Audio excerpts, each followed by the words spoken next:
Tension ছাড়া মুখে হাসি আছে, পেটের মধ্যে খাবার নাই, মুখের মধ্যে কিন্তু টেনশন ছাড়া হাসি আছে।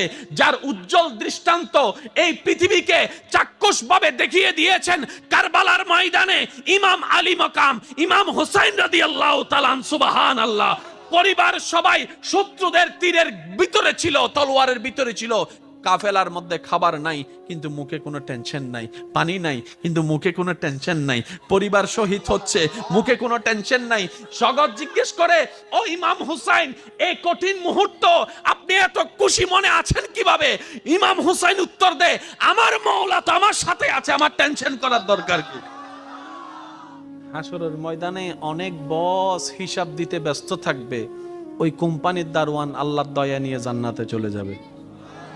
একটু জোরে বলা যাবে সুবহানাল্লাহ? সেজন্য মনে রাখবেন, ধন না থাকার চাইতেও বড় পরীক্ষা